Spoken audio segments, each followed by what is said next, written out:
First of all, welcome and hello. My name is Ekaterina. I'm co-founder of Future London Academy. And today we have incredible, amazing, fantastic, wonderful, super talented Janaki Kumar, who is a managing director and chief design officer at global banking at JPMorgan Chase. She has over 30 years of experience working in the industry and was named a woman of influence by the Silicon Valley Business Journal in 2016. She's also co-author of Gamification at Work. She spoke at TEDx conference. She guest lectured at Stanford School, Carnegie Mellon University, and San Jose State University. She's also the inventor on over 20 patents. So she is incredible, fantastic, and wonderful. And we are so lucky to have her today. Hello, Janaki. How are you? I am well. Ekaterina, thank you for that warm welcome. Really love your energy and a big hello to this wonderful community that is curious and wants to continue learning. Well, we are definitely here to learn and to be curious. So I have so many questions that I want to ask, and we talked about interesting areas around leadership, value of design, and rituals that designers need to have. So we'll dive into all of this in the next hour. But let's start with the beginning. As the name of this series is all about Chief Design Officer, a lot of our community has a question of how do you become a Chief Design Officer? So we'd love to hear your story because I don't think anyone's story is the same. So can you tell us a little bit more of, first of all, how did it happen? What does it mean to be a Chief Design Officer, and whether this position existed or is new? So tell us a little bit more about your journey to the point of becoming a Chief Design Officer. Yeah, I'm happy to. I think, I joined JPMorgan Chase about 6.5 years ago. Prior to that, I worked at SAP and I worked there for many years, for almost 2 decades. But the last 6 years, I worked in Design and Co-Innovation Center, where I worked with many global companies to transform their business. So using the lens of design to transform their business, we did over 500 projects with companies like Philips and Bosch and Ford and Apple and so on and so forth. So these are really big transformation projects, right? So I have a background in business, technology, and design, and I always approach design problems through this multifaceted lens and engage with senior leaders, in a way that how might we help them drive business outcomes using design. So when I joined JPMorgan Chase, I think what I found was an amazing organization that is rich in tradition, over 200 years, in existence, which is already remarkable.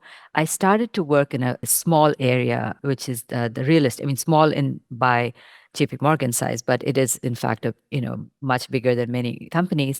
And then, slowly my mandate grew as senior leaders, the CEOs of the organization started to see how we are using empathy, building, understanding our users, building jobs to be done, doing storyboards, and driving design outcomes from based on customer insights. Slowly but surely, you start to get a seat at the table. And I think at that point, the company was very much investing in design. It's also a timing thing, right? The company was investing in design, creating more of a product organization, and they named a chief product officer, and I report up to him. There are always big changes and movements in large organizations. I think the mindset is what people need to focus on. It's not the title exactly that really matters. The mindset of a person who's at that senior table is you have to bring the elevated craft of design that is table stakes, right? If you are not a good designer, well, you need to get that, work on that first. And once you do that and you have a multifaceted design lens of research and design, and content and all of that, then you are able to now use that as tools to drive business outcomes. And I think that's truly when your mind is ready for that role. So I wouldn't focus on the title as such, but regardless of which organization you are you partnering with the senior leaders in your organization? Are you driving business outcomes? And I think that's the skill set I would really encourage everyone to focus on because that's what really matters. Love it. You already mentioned so many things that I want to dive into, from the skills to the journey to responsibilities and the value of design. So let's dive into them one by one. So first, you mentioned how throughout your journey of joining the organization, you managed to show how the empathy, research, and other very very organic design skills are creating business value. And kind of through that, the leadership team understood that you can actually create more impact. Can you tell a little bit more about that? What are the specific examples of conversations or results that you brought to them where they had this aha moment? Actually, Janaki is not just doing wonderful, beautiful design. Actually, there is a real impact behind that. Yeah, I mean, there are several moments, right? I think I would go back to some of my earlier examples where, for a large automobile company, they were investing in technology, right? So they were investing in big data and they were using AI ML to generate insights. And usually these large projects very often looked as technology projects. You know, how can we just bring in the best data scientists and we're going to get the best outcomes? But what we were able to bring in, and sometimes you have to ask for it. You say, give us a chance. Let us do some exploration to identify where are the business pain points that we can alleviate, through using this technology and having more of a collaborative. First, we call it, that you all are familiar with the divergent convergent mindset of design thinking, right? So you diverge, you explore the problem space, you understand what are the real world problems that you can solve, and then you converge, because not all problems can be solved. We have the capacity to solve. It is not in the business interest to solve, so you converge and you identify the most high impact problems that you want to solve.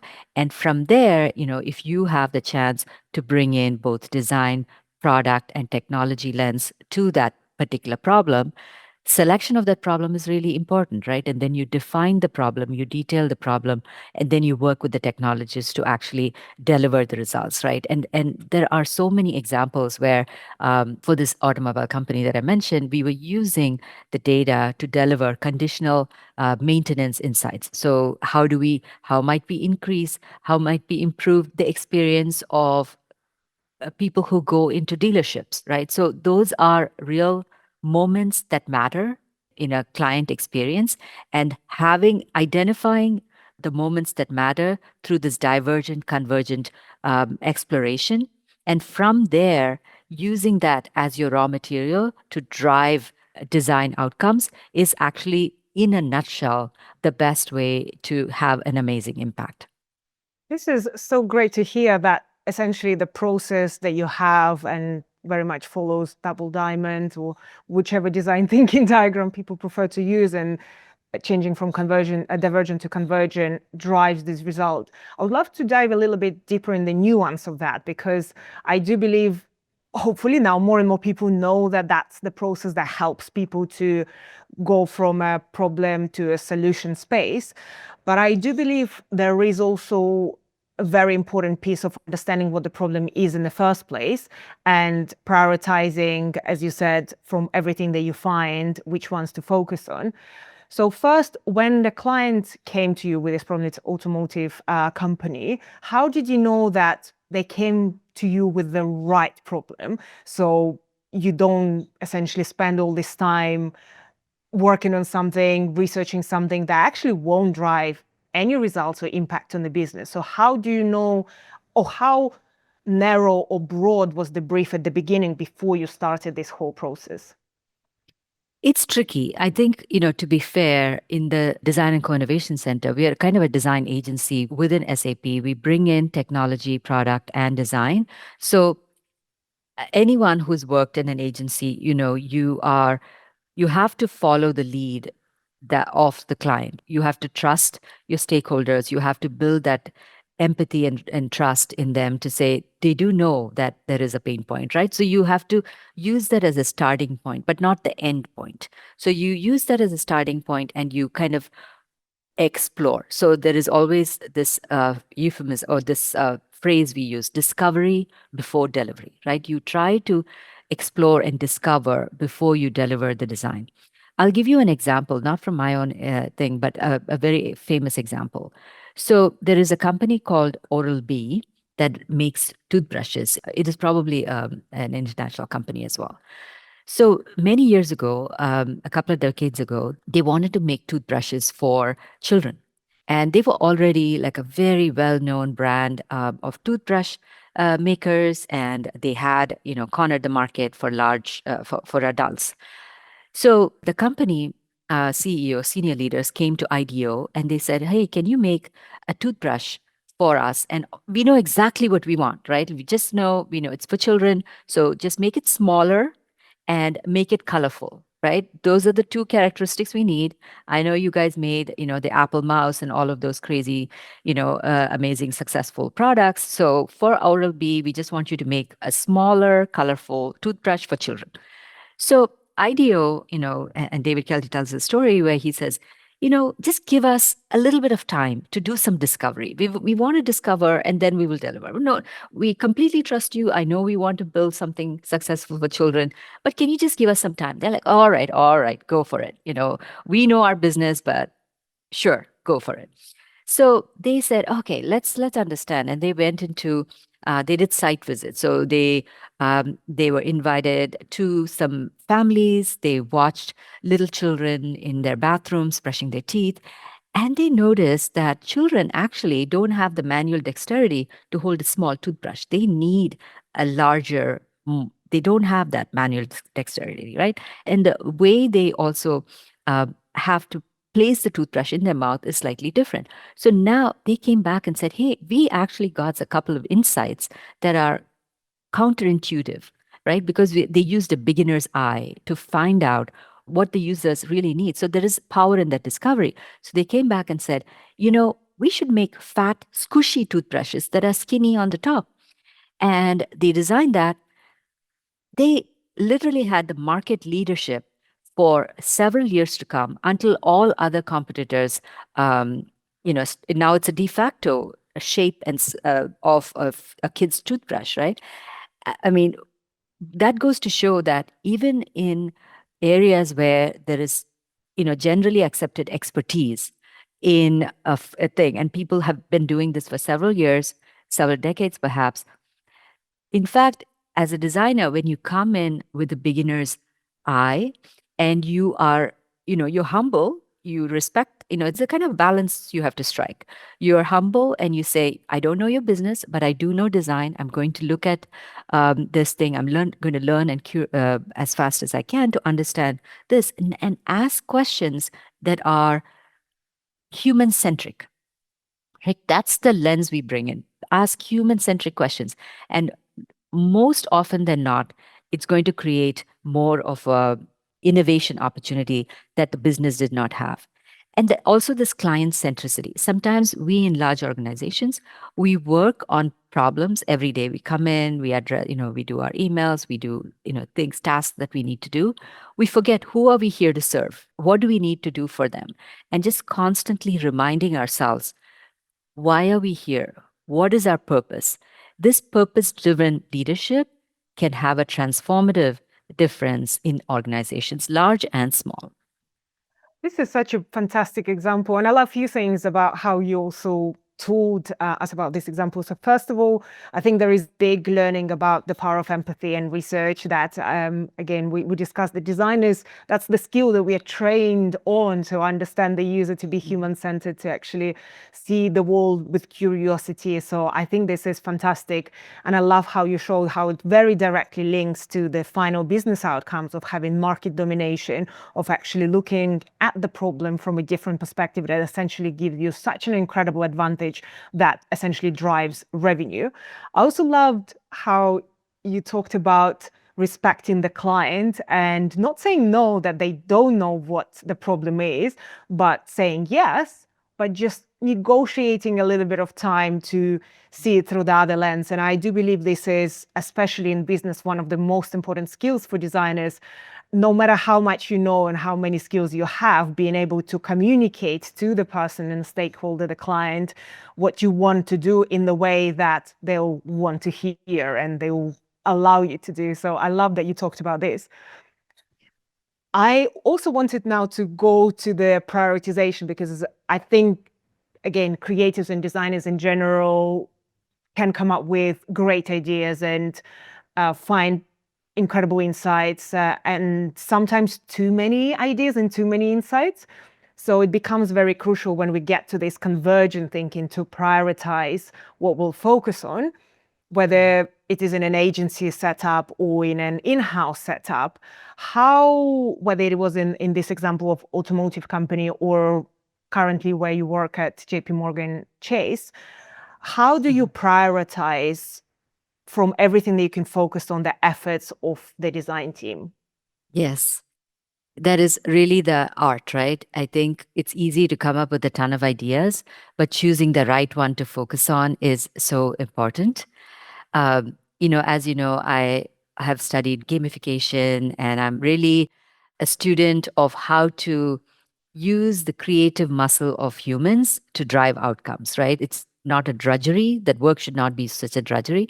It should be more fun, to be engaging. It should really leverage the full potential of human beings. So I'll give you a fun example. So in a large organization like JP Morgan, we had this, we did a brainstorming session, we listened to our customers, and we generated like about, I want to say 50 to tens of problem that we could solve, or how might we statements, as we call them. We had a lot of opportunities that we could go after.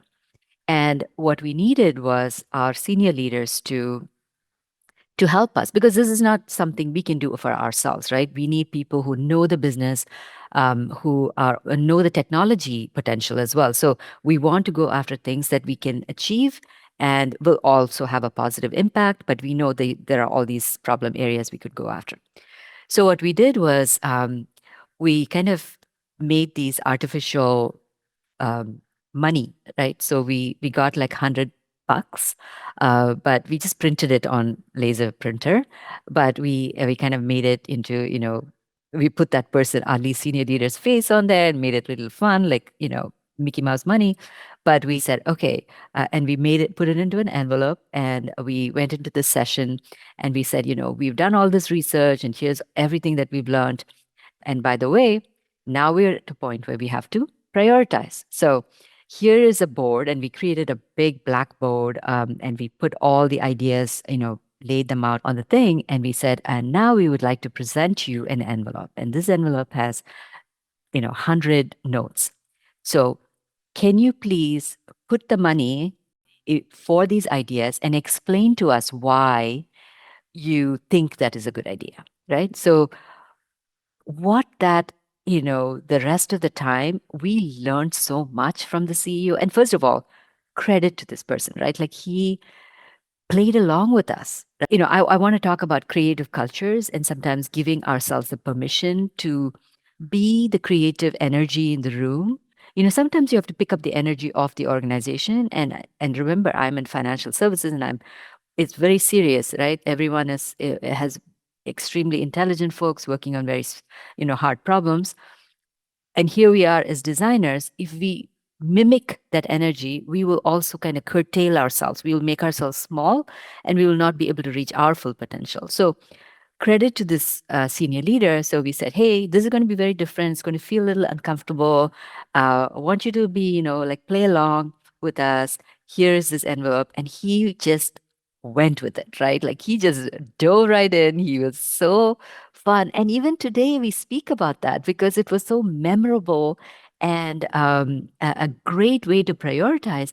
And we came away from that meeting not only with a prioritized list, we also came away with a deeper understanding of what is important to our senior leader. How can we make them successful, right? At the end of the day, that's how I simplify the my own mind, right? Like, what am I here for? I want to make my manager look great.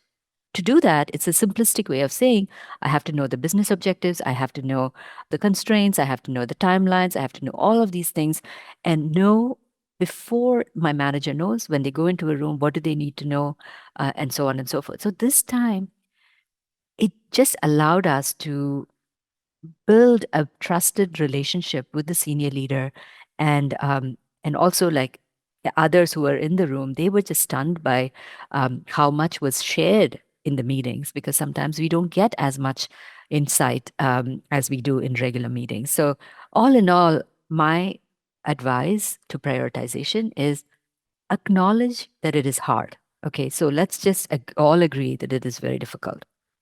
And we can't get it 100% right all the time. Sometimes we learn more and we have to reprioritize, we have to pivot. But at the same time, constraints also fuels creativity. So is there a way for us to create an artificial constraint if needed to help us think more clearly on where we will have the best outcomes? So I think these are strategies, and the magic is when actually you listen to the organizational and you see what tools you can utilize. But happy to share so many strategies that we've had to prioritize. Oh, yes. Thank you. And first of all, thank you for sharing this example. And I have few follow-up questions because it was such a great example of creatives and designers not just designing the thing, but designing the experience that leads to the decision making. And we talk about how designers can be more strategic within the organization. And I feel like this is a great example of using our design skills of even printing or like designing a service, designing an experience, but actually designing a workshop that people will engage with, people in love and interact with, and actually will get to the outcomes that we want. Few small nerdy details that I would love to hear, because I can believe if someone just comes to their CEO tomorrow and says, you know what, we're running a workshop where we're prioritizing idea with fake money, that will be fun. The CEO will be like, you are crazy, I'm not doing it. So first of all, how did you get the CEO first in this room? How long was the meeting? And what was their involvement before and during that, before it came to this money voting? Yeah. Ekaterina, that is so important, right? You can't just start one day to have this. You have to work yourself up to that level of creative confidence to be able to go to a senior leader and propose some sort of an outrageous exercise that they have never done before. It is about creative cultures. And what we do is we really create an environment around us that is, we put our design artifacts on the wall. We do design think. We practice and live and breathe design thinking, right? We as soon as we get insights from our clients, we publicize it. There are many rituals that I do on a very regular basis to share what our design team is up to, where it normalizes what we do, and people start to build that connectivity to business outcomes. We can go into those rituals if you like, because those are the critical building blocks to be able to run a workshop like that. Let's go with it. So tell us more. What rituals did you have before this workshop happened? Can you give us any examples? Oh yeah. So first, you practicing client centricity is, first of all, knowing your audience and doing, I would say, mixed methods, right? Like understanding the clients through qualitative, quantitative, and so on. Once you've like drowned yourself in the data, being able to tell the story of who this person is, what is their day in the life, what are their jobs to be done, doing storyboards. We do like comic book storyboards almost, right? And we put it on the wall for everybody to see. And we humanize financial services because we have the world's experts on different financial instruments and products, and they know all the information that they need to know about the finance. But then what we bring to the table is, here's a small business owner who wants to open 5 restaurants, and then they want to expand internationally. How might we help them? What financial services does this person need to be set up for success, right? Bringing that, humanizing our financial services that we offer so that we kind of get out of our own head and are able to serve the needs of our clients. So, what we do is step number one, we create personas, we create journey maps, we do storyboards, we do like end to end service blueprinting, and we make it visible. So, don't put it in your little file server, and it's just like, yeah, of course you have to do that too. I'm not saying, but as much as possible, make it visible. COVID was difficult. We were all on Zoom. We are on Zoom now, but as much as possible, make it visible, right? And then what I do is on a regular basis, we publish a newsletter monthly. We have a systematic way where we talk about, we call it Design Digest. We talk about what happened that month, what did we do that month, or we can take a topic, because I cover a very broad portfolio, so we may take a topic and deep dive into each of those months. So monthly I send out a newsletter. Secondly, I do every quarter we have a design showcase. A design showcase could be in a matter of 90 minutes to 2 hours. We go through my entire portfolio, and I like to coach my designers to have a chance to present to very senior leaders, and they get 30 seconds to talk about that area. It is an extreme communication challenge because, they will spend, months probably on this project, and they have to summarize it in 30 seconds. And I have a framework of communication that and we do like these workshops, like a clinic on presentation. We coach even the most junior designers to present their work, and we do that every quarter. Now, by this time, right, after a person has gone through 4 of these design showcases, they've received 12 of these newsletters, and they've seen all our artifacts, and they've interacted with people. And we tell all our designers, look, you are ambassadors of design thinking. Don't expect all your product managers to know everything about design thinking and so on, because sometimes our design teams can also get negative, and they'll say, oh, our product managers don't do this, they don't do that. You hear that. Like, okay, you are the ambassadors. Be the change you want to be in the world, right? Mahatma Gandhi said that. What can we do? So once it takes some time, people are like, okay, I see what the method behind the madness of these folks. Let's go along. And when you win the trust of your stakeholders, then magic happens. So invest in these rituals, invest in these moments, and sometimes take your work seriously, but don't take yourself seriously. Because sometimes, we can make mistakes. If something, happens, they laugh at you, they laugh at you. So just like, you have to have the creative confidence to read the room and move forward. What a privilege it is, right, to be a designer.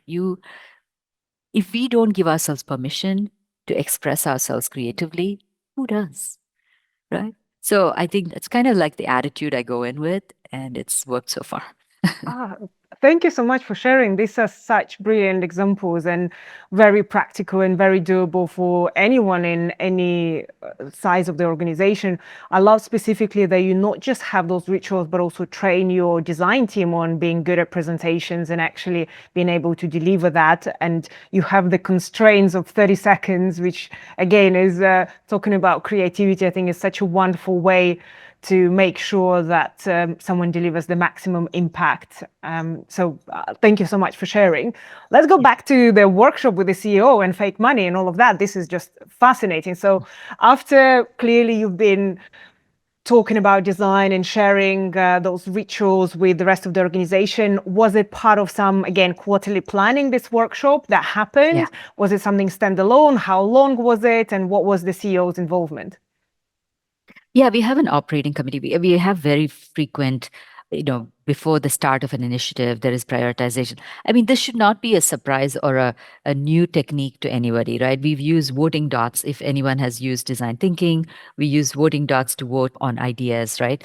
And we use that very often. It's just that we created a little bit more ceremony and a little bit more drama by using this thing, right? Just to kind of shake things up and get people's attention. Yeah, so I think that's generally, is a little bit more adding spice to it. But from a technique perspective, voting dots are a really great way. You don't have to print any money. You can just give people 5 strips of votes and say, put your 5 dots on things that you need, and then you collect dots, and it's a very powerful way, even for us, let's say I want to come up with like a whole idea of what I want to do this Christmas break, right? I can come up and sit and brainstorm with my family, like write down, 10 ideas and say, okay, let's put our dots where we want and see, is there any kind of convergence? So it's not I would say I don't take credit for the newness of this technique. It's just more like a version of how we implemented it. Yeah, that's, I think, the power of creativity. Nothing is ever new. It's just a well-designed version, the very well thought through version, which is, again, this is a brilliant example of. We also had questions about prioritization and getting funding from another side. So what do you do? And are there any methods or techniques that you use to get funding approved for projects on the items or types of projects that maybe stakeholders not really want to spend money on or are not in their priority? I think one particular example we were discussing recently is design systems, which has been, again, had its own wave of popularity and everyone built one. But what happened then, they realized, and it saves everyone money and time and it's fantastic. So it kind of proved its value. But what happens to design system afterwards? It needs to be supported. It needs resources. It needs the design team supporting design system. And suddenly stakeholders are getting less and less excited about the idea of a design system and start slowly minimizing the design system teams because they don't see it as a priority. It's not in their head saving money anymore, so there is no direct link to metric or priority. Taking this as an example, or any other examples that maybe is not an urgent priority for a business, do you have any methods that help to prioritize those ideas? Yeah, no, let me talk about design systems. I think that is such an important area, right? I think it is a hygiene. I want to answer your question in two ways. First, if listen closely to your senior leaders, if they are not prioritizing a certain area for business reasons, so let's say, you're going after a certain market, you think you want to go after a certain market, or you hear a client pain point that you want to solve, but the business doesn't prioritize it, listen to the business, because those things, as a leader, unless you have very good ideas and you can present evidence that changes people's minds, you cannot go after these kinds of problems unilaterally. Even if you're running an incubation space or a lab, you still have to get some kind of approval or VC funding to go after that space, right? So if your business leaders are not prioritizing it, a certain business area, you have to pay attention to it and align your design activities to the business needs, right? Or put in the effort to change the mind of the business, which is not easy, but you have to do that first before you can go ahead and do it, right? So that is one set of thoughts that I want to convey to your audience. The second point is around design system. So design system, doing research, setting up a content team, right? All of these things are hygiene practices for designers. Now, let's take ourselves. We will have more time in the day if we don't brush our teeth or take a shower, right? Like this is, we will have more time in the day. Will we be more efficient? I don't know. But if you look at it just from a pure metrics and numbers perspective, you can argue that. But in the long run, it's going to really not work out for you, right? Like things are not going to work out for you if you don't pay attention to hygiene. So similarly, you have to kind of explain to your business leaders that this is part of design hygiene. And tech teams, you can also kind of observe how your tech partners and other partners are approaching this.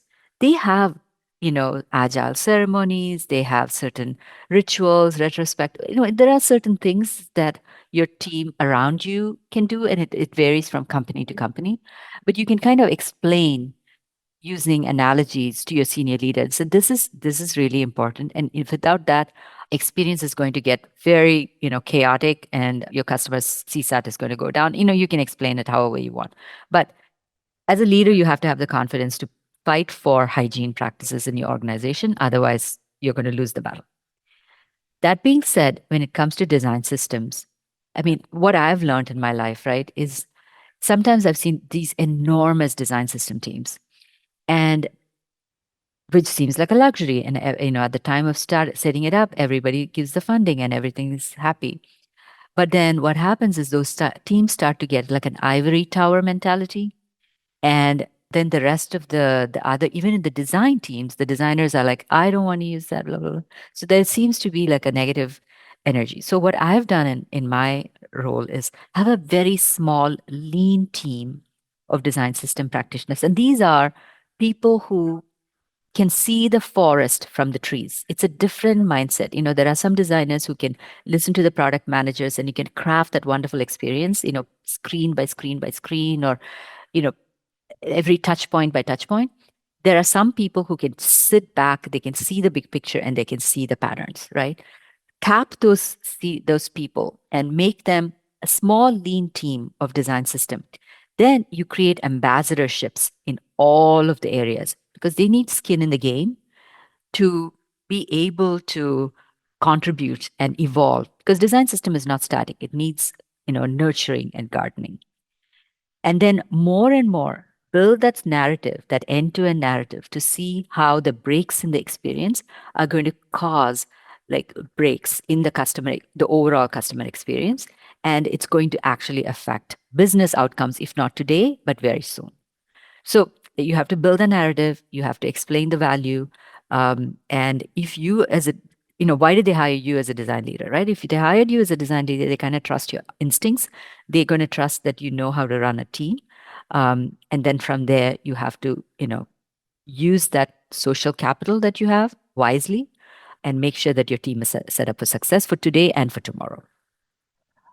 Thank you for sharing this example. And I love how you talk about having a very lean design systems team and having ambassadors throughout, because I agree. I think the more linked any team is to the rest of the organization, the more success it will have. And I think design system is one of those great examples. Do you have a design systems team, and how small or big that team is apart from these ambassadors that are embedded throughout the organization? Yeah, design system is a big topic. I mean, I can't tell you exactly, but our team is quite small, and we have ambassadors throughout every line of business supports the design system. And the thing is, there are also seasonality with design systems. You put a lot of effort to create one design system, and then you shift to another design system, and now you have to shift to another thing. So it's a constant. It is never-ending saga. But at the same time, I always say I strive for coherence in my design experience. It's not consistent. Consistent is such a high bar that at the end of the day, it doesn't yield business results or customer delight. Coherence, on the other hand, the opposite of coherence is incoherence, means the user is confused. How do I get to this place? How do I click the button? How do I see the information? So incoherent means it's confusing, right? So when you say my bar is coherent experiences across, then it gives you permission to make common sense choices on when to really adhere completely to the design system. But at any point as a designer, you can't stop thinking. You have to make those choices, and you have to, work with your tech partners to do what they need to do, and so on and so forth. So I think, yeah, it is a very complicated topic. So that is as much as I can say without boring your audience.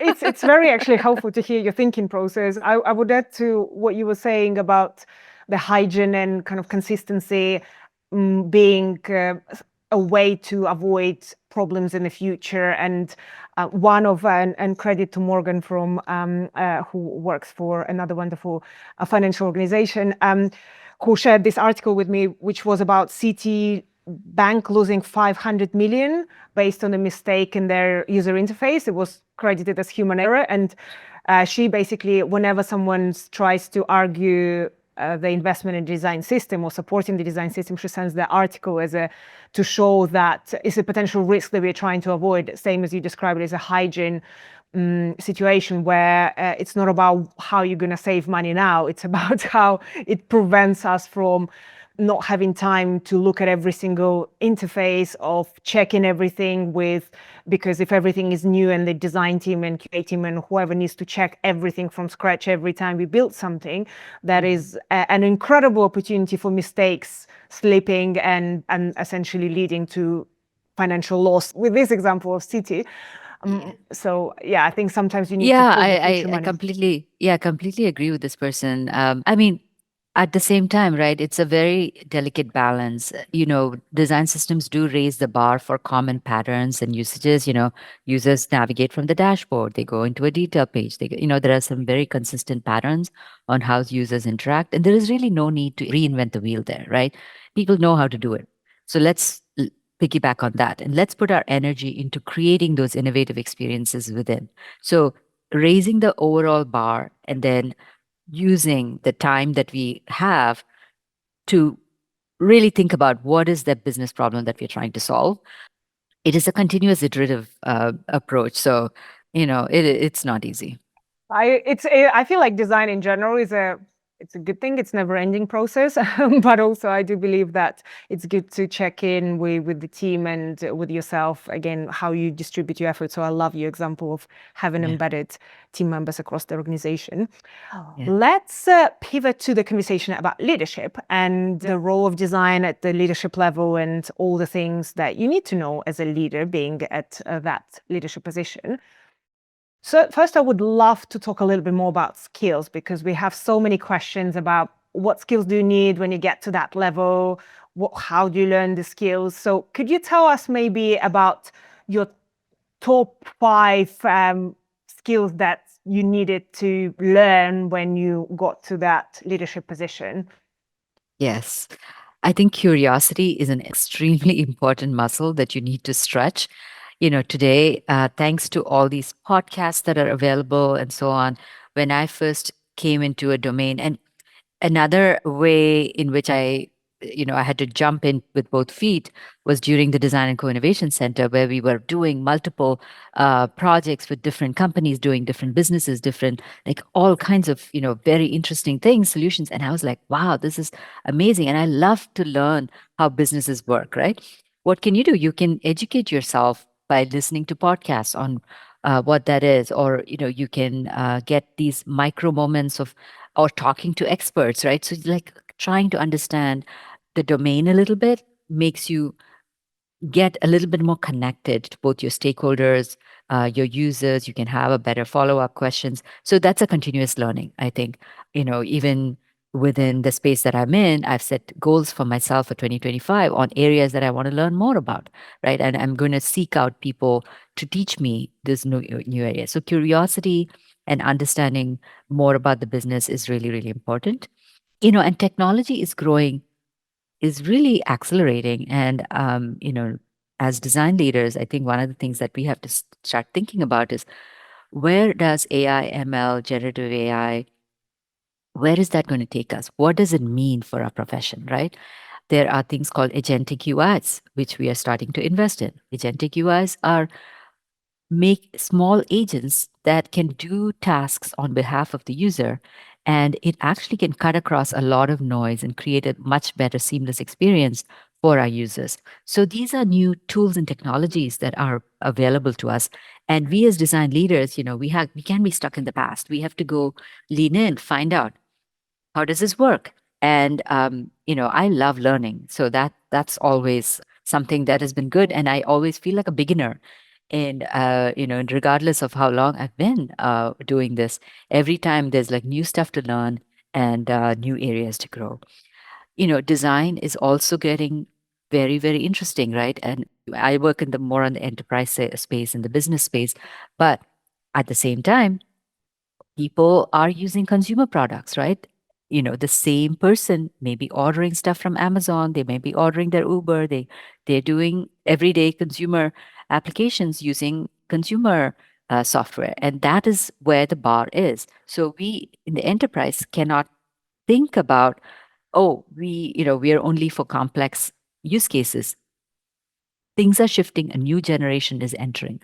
So from a skill sets perspective, if I were to summarize, continue to learn the business, continue to lean into new technologies, right? And then it never stands still, right? Nothing stands still. Your users are changing, your teams are changing, they're coming in, new generation, they're taught new skills, and so on. So, if anything, like if I were to summarize, curiosity and empathy for your clients, like always telling the story of your clients, like this will go a long way in getting a seat at the senior table.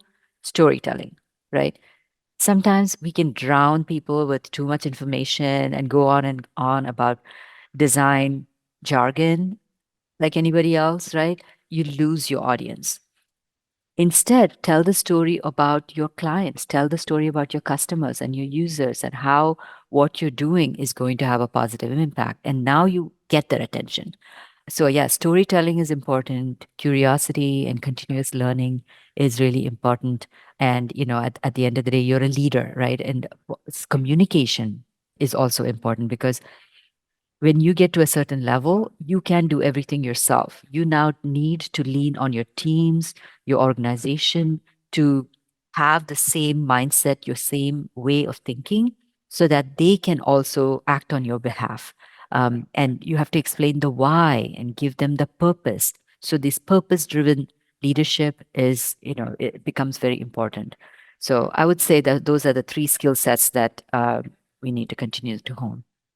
This is brilliant. And thank you so much for sharing the nuances of, first of all, how you learn, and also that I 100% agree with you that curiosity is something that, as humans, not even as designers, we should practice every day. I actually have a follow-up question when you mentioned about learning that kind of the business skills and having the business literacy. What if someone is just starting this journey? They may be thinking of getting to the leadership level, or they feel like they need to learn kind of this area, but it can feel like a lot because, again, business is its own discipline. It has so many terms, so many areas. What are the things maybe you found the most useful, people that you spoke to? I don't know if it's understanding P&L. Is it like what kind of maybe micro areas someone can start with as their first step into the world of business, whether it is the terms they need to use or overall concepts they need to understand to at least feel a little bit more comfortable if they haven't touched that before? Yeah. So for me, I gravitate towards people. So the people to me is, hey, who is the person who actually has to use this and what are they trying to accomplish, right? And that will tell me what the business goals are in much more of a human way than metrics or numbers. So just gravitate towards the people. And then internally in your organization, if there are some experts, go buy them coffee, talk to them and see if they can share some ideas with you. So approach it from a very human lens. And at the end of the day, don't put too much pressure on yourself to be the expert in the room, right? You need to know, you need to continue to learn, but at the same time, you have these cross-functional partnerships, these trusted partnerships that you build, and you can turn to them and say, if a technical question is posed at a meeting, you can say, hey, let me ask my colleague who knows so much about this to help you, give them a compliment.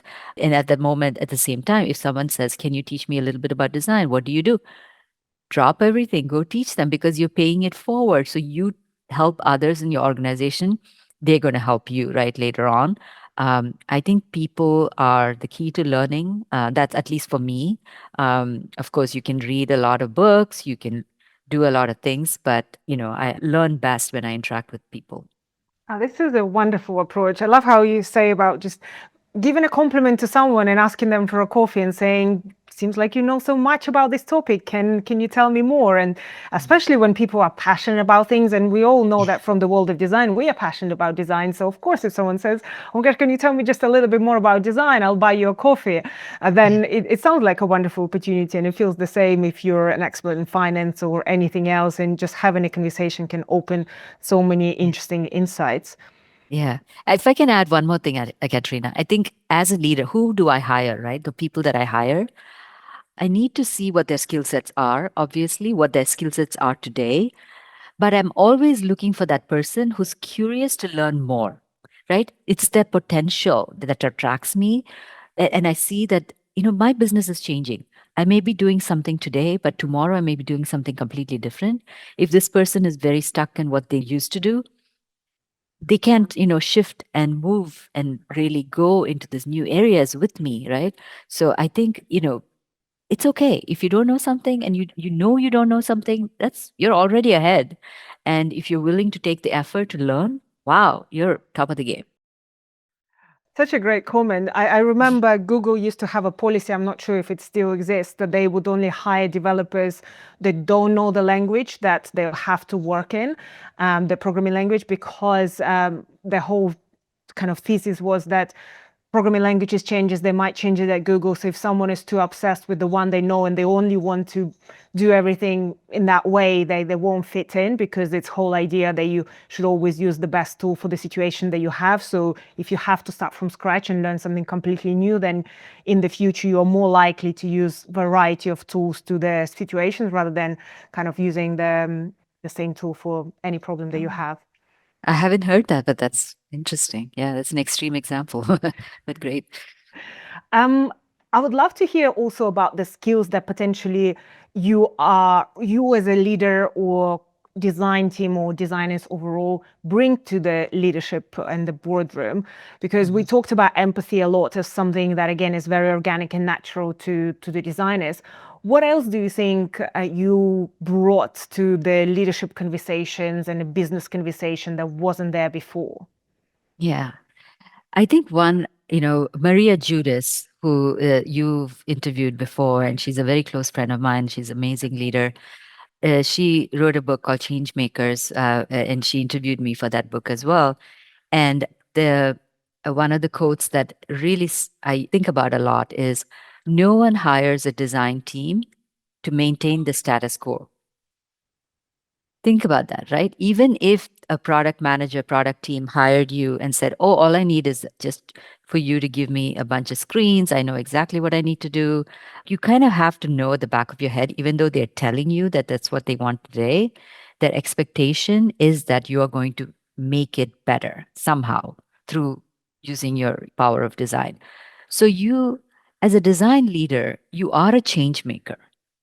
So, change management is a skill set that we all have to kind of live with. And to be honest, I change is hard. Change is hard for each of us. Changes, let's say you used to your computer and suddenly somebody gives you another tool and say, you have to use that today. I mean, it's going to take you a little bit, right? And this is what sometimes we impose on our world and our organization. Our intentions are good. We are making things better, at least in our own minds, but we are making change. So, how do we approach change making in the most empathetic way? And how do we also get a little bit relaxed and flow with the change? At the end of the day, changes, large changes happen. When you think about big changes in organizations, organizations are made up of teams, and teams are made up of individuals, right? And individuals, a team of individuals, have a leader. So change happens on a very individual level. It's like, so you as a leader, I think tapping into a leader's resilience is really important. So there is the outer game of leadership, how do you do your presentations? How do you learn about metrics? How do you do this? How do you do that? But there is an inner game of leadership that is even more crucial. And mastering the inner game is important for us to set us up for sustainable leadership of people knowing that you have done this before and they are willing to follow you. So focusing on the inner game as your leader and knowing that there is this ripple effect, right, of change that happens from you to your team, to your organization, and to the world at large. It happens. Just have to trust that and continue every day.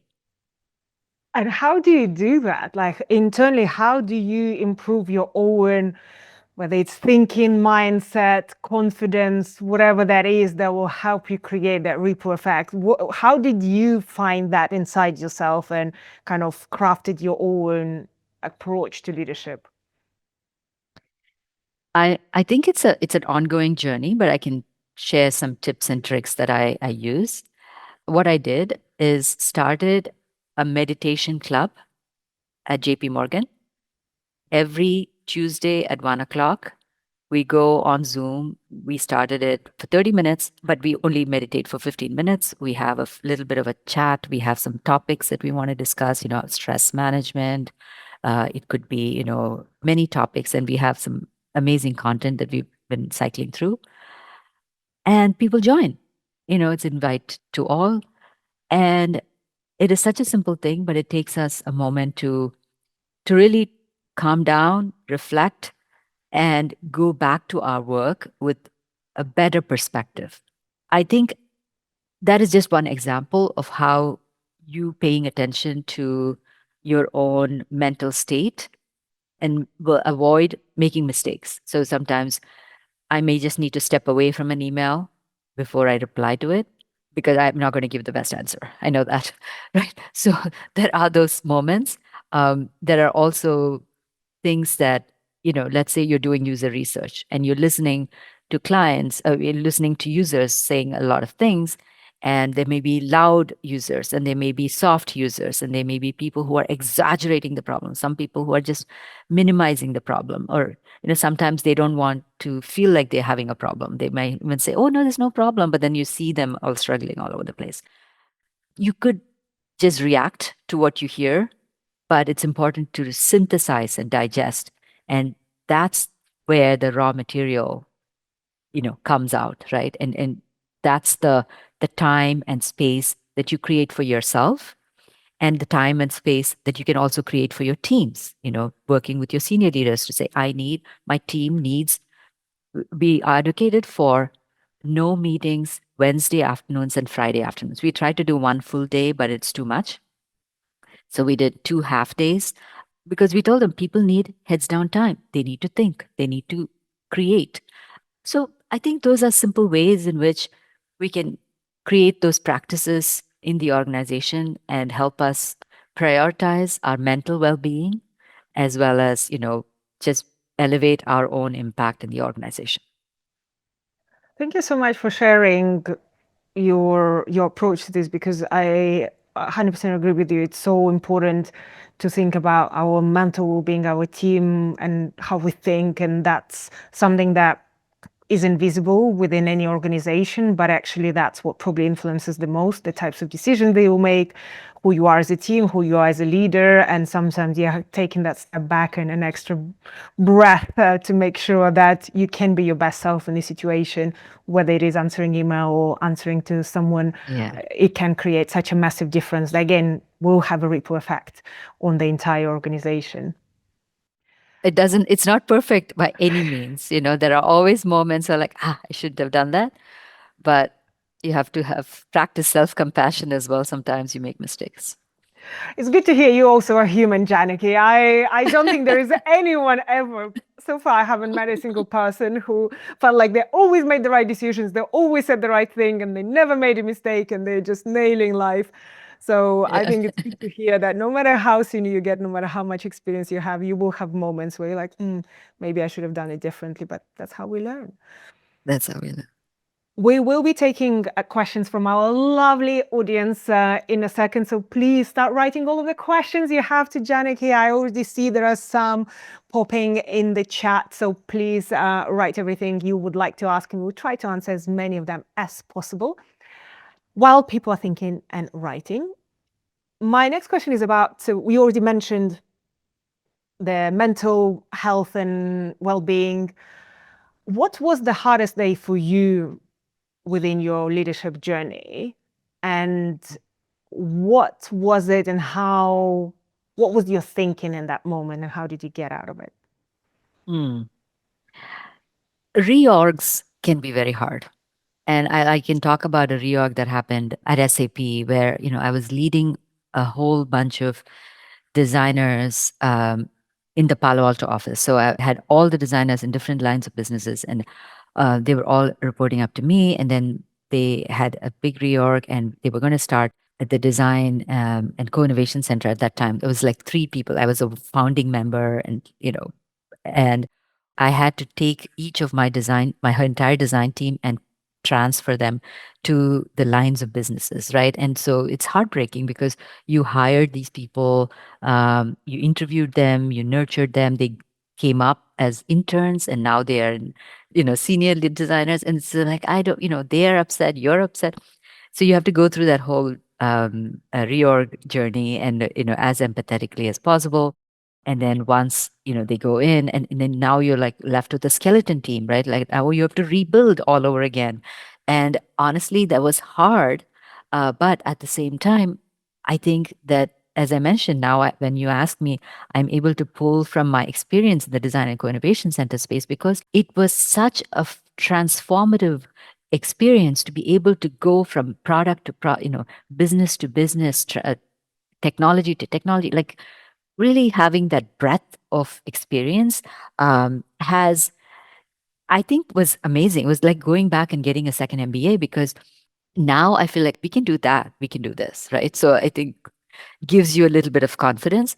But I have to say, it is not easy going through all those changes. And how do you, on a very practical level, I think looking back, we all think that was a great learning experience. Now I can Mhm. apply the skills. In the moment, it doesn't feel like that way. It feels like the worst problem in the world that potentially is unsolvable, or just there is no right solution for it. It just feels hard. When you are in these situations like that, just feel hard, like just you don't know what's the right thing to do. How do you think in those situations? And also, how do you maintain a human? And is there anything, any techniques and a method that you found that help you to go through that? I think in those moments of crisis when you can really tell who's a true leader, right? Who's a true leader, because that's when your true self comes through. When I approach those situations, and especially when I'm leading my team through change, like change is happening, I am part of it, like I'm affected, but then I have my team to talk to. I ask myself, what do they need from me right now? Right? They don't need me to add fuel to the fire and complain or things like that. That is not productive. That is not constructive. What do they need from me right now? They need hope, right? So organizational changes, as hard as they are, there is a good reason for them, right? So we have to put aside our own, like get a little bit of objectivity there and say, here is the reason, this is the future that we are trying to go towards.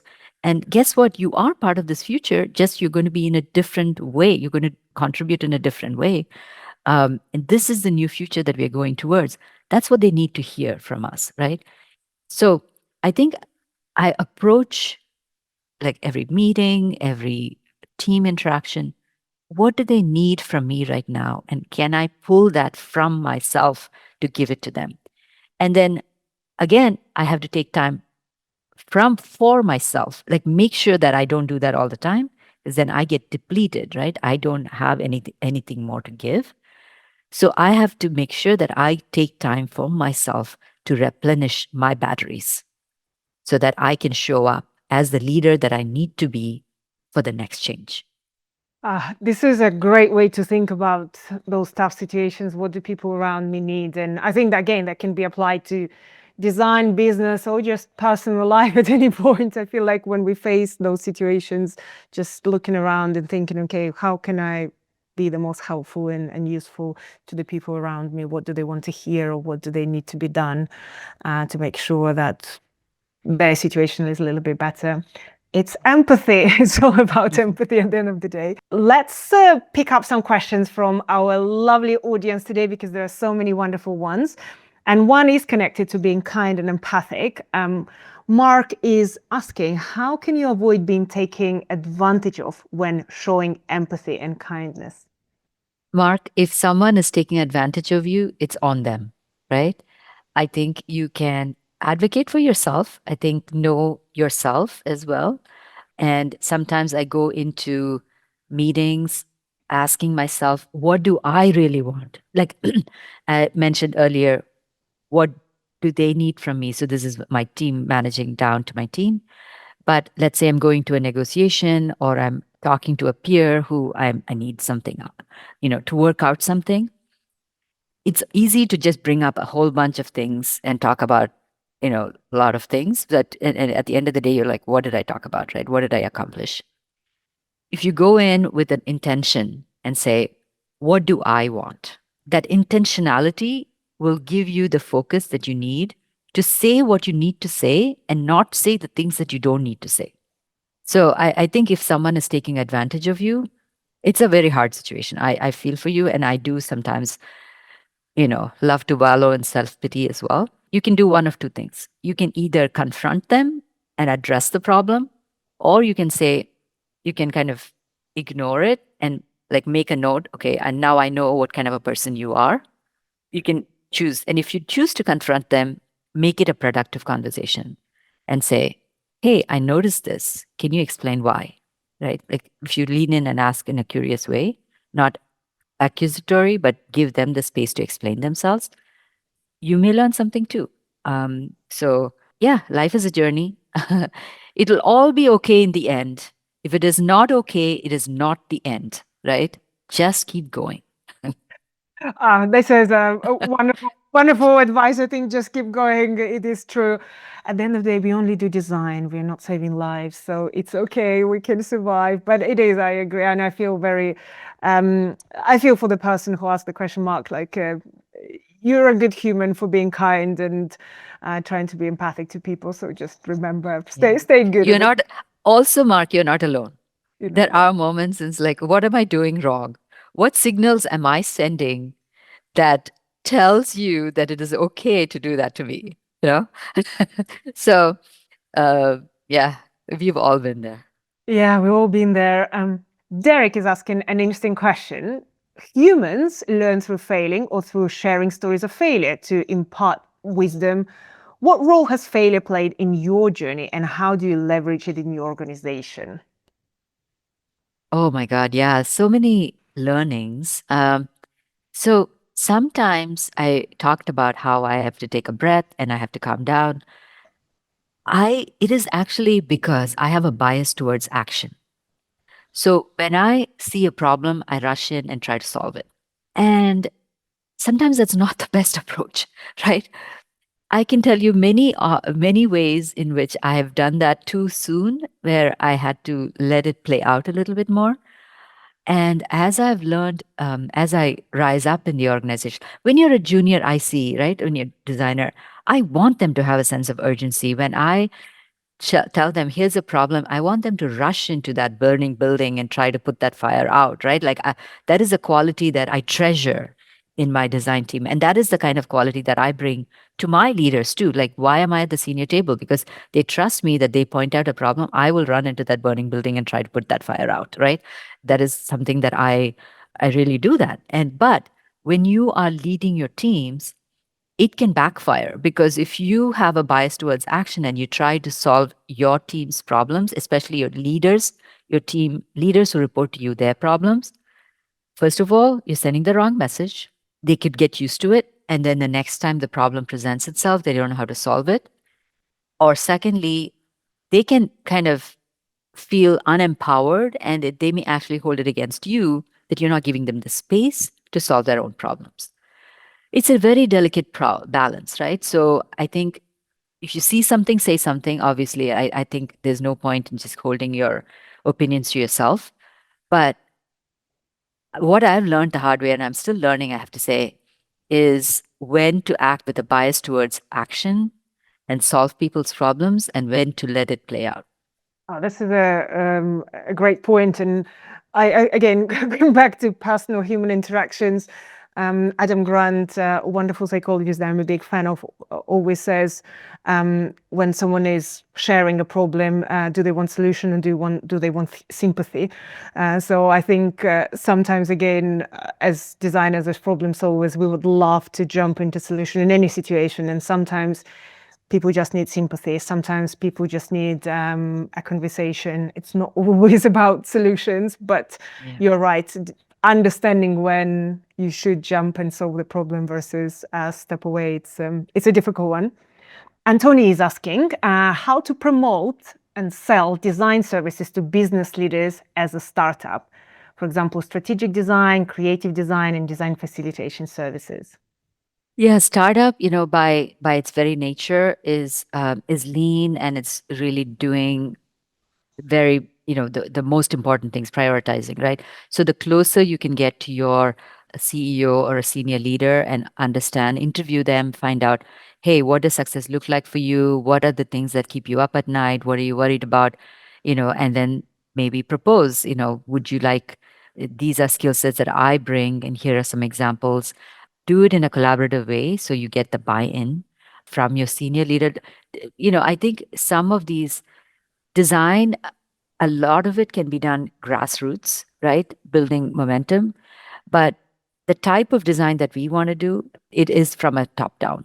I mean, I have to say, if you don't get the support of your senior leaders in the organization, no amount of grassroots efforts is going to like get you where you want to be. From top down, just so that the organization is with you, you can then do all the grassroots efforts to create much more of an awareness campaign and so on. But leaning in closer to your business leaders, and learning what means success looks like to them, will give you some really great ideas on how to proceed.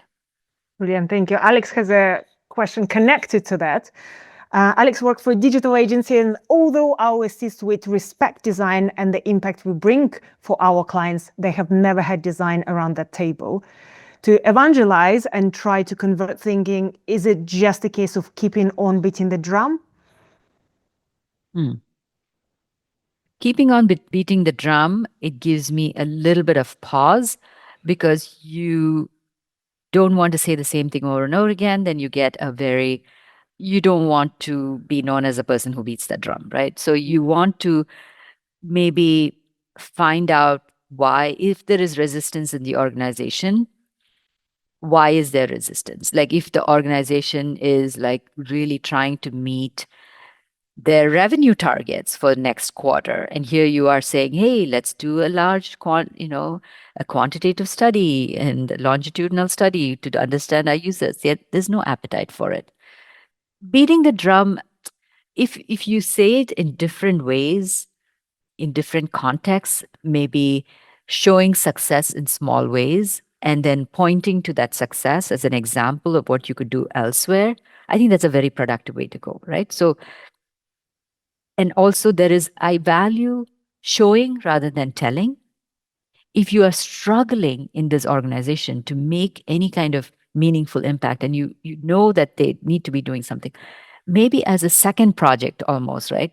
Do something that showcases what you're talking about, and maybe use that as an example. And then people will start to trust and believe and move the needle. Sometimes you have to say the same thing 7 times, is what they say, but don't say it exactly the same way. Try it in different ways. And show rather than tell is always a better way to go. Thank you, Janaki. I love that you constantly go back to this idea of storytelling. I even through our conversation, when you were giving examples, you told them in such visual way that was so easy to understand, considering especially we're in an audio environment, that I can see how that skills you brought to the organization, no matter what challenges you face, to actually bring the kind of the storytelling element, so the rest of the organization can understand what you're talking about. So this is brilliant advice. We have another question there specifically about something probably you have a very good insight about. How to make sure a design team is involved in filing patents, how to show your contribution. Yeah. Yeah, patents, I have to say, I'm very fortunate I was at the right place at the right time. The organization has to have an appetite for it. And we were at a point where they wanted to create defensive patents. And then I had, they introduced us to the legal team, and they said, here's a presentation on how to file patents. And if you have any questions, reach out to this person. Everybody attended that presentation, and most people just forgot about it. But then I went back to that person and I said, tell me more. What does that mean? What constitutes, new art, right?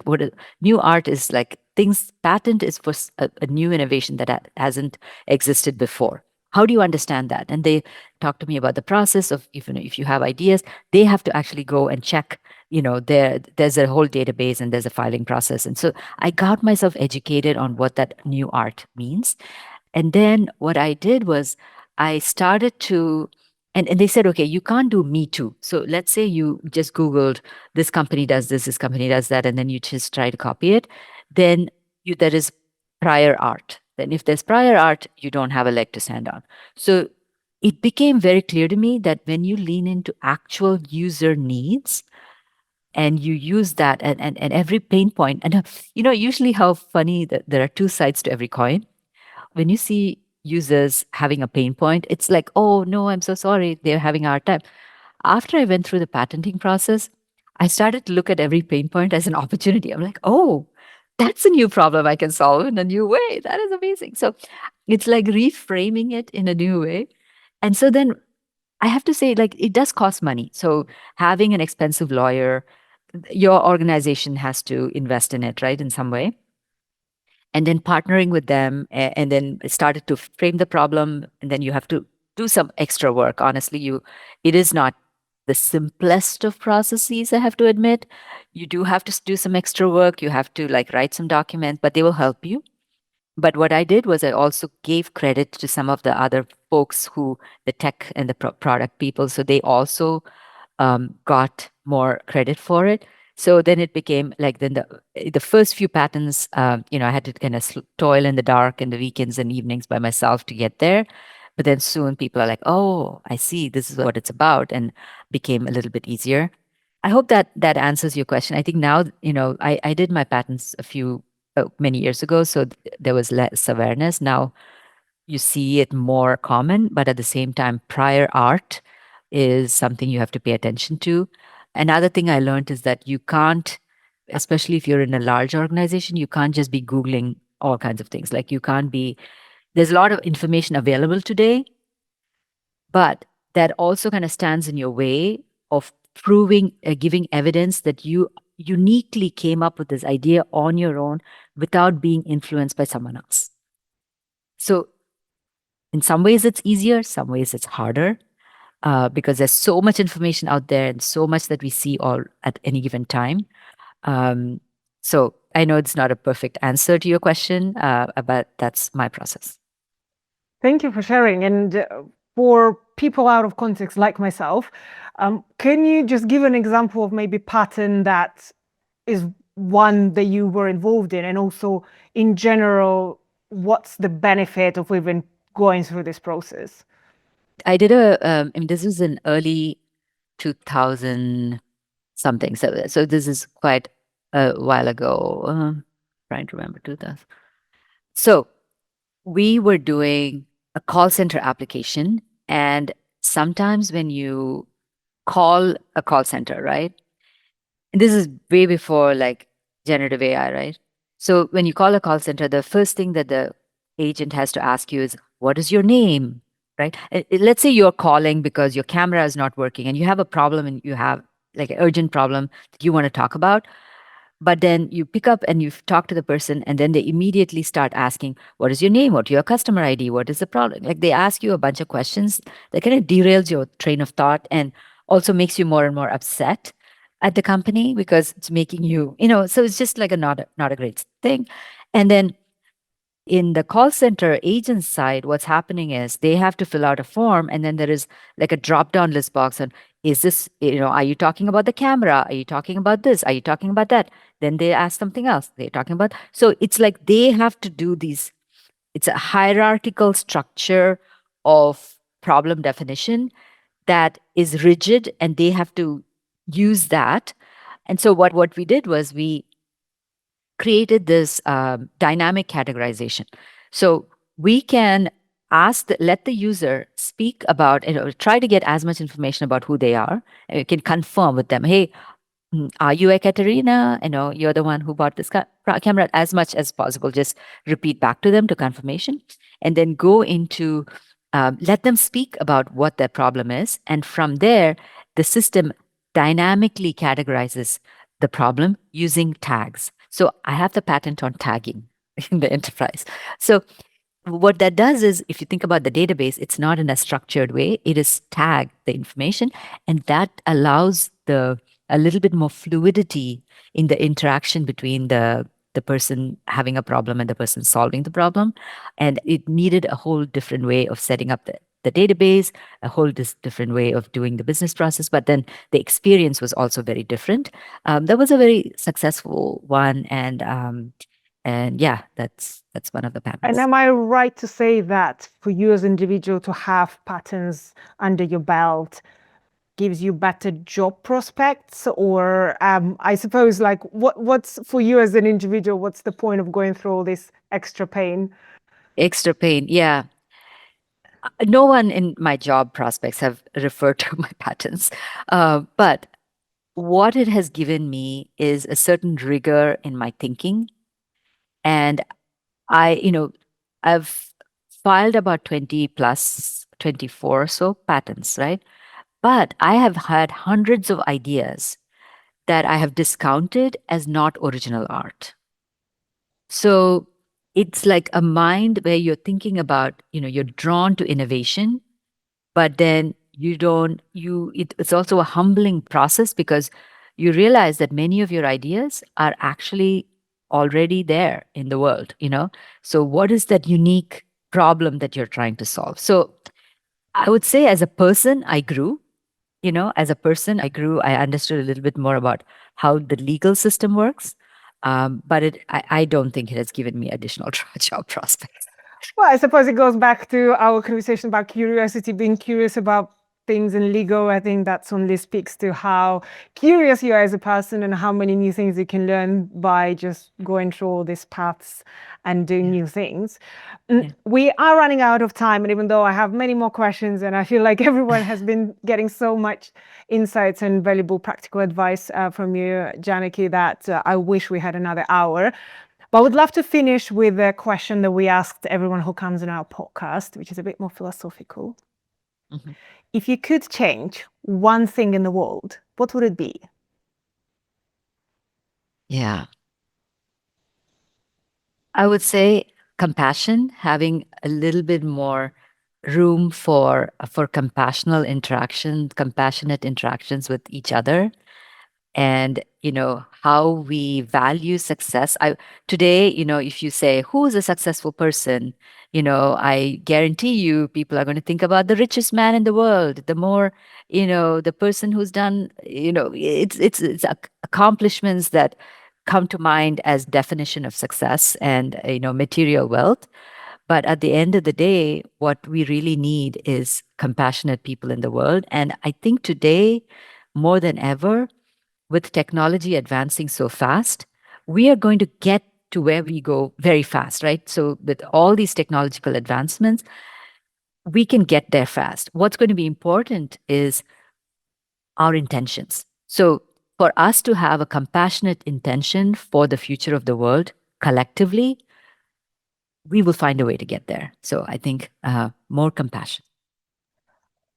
This is a beautiful answer and really distills the essence of our conversation, which is all about we are humans, and I think compassion, empathy, and all the skills that we have as humans, and we definitely develop as designers. We should keep them and practice them every day, and that's what will make the world better. Thank you so much, Janaki. It was such a pleasure talking to you. I had so many ideas that I was just putting side notes for myself on, and I do believe everyone who was listening to this was so inspired, not just by everything you've done, but also by your thinking and storytelling and empathy and curiosity and all these incredible skills that clearly you practice every day, but also were able to share with us during this short conversation. So thank you so much. It was such a pleasure. Thank you so much, Catherine. I really appreciate the opportunity. Thank you. And thanks everyone for joining and staying until the end. We love hearing your insights from this session. So please share what was the most helpful, valuable, surprising, provocative, any ideas that came to your mind after this conversation. Please go online now, go on LinkedIn's and Instagrams of the world, and please share what did you like, what did you find useful, and tag at Future London Academy so we know what was this piece of insight that actually maybe gave you a new idea or train of thought. So thanks everyone again for joining. Thanks, Janaki, and until next time.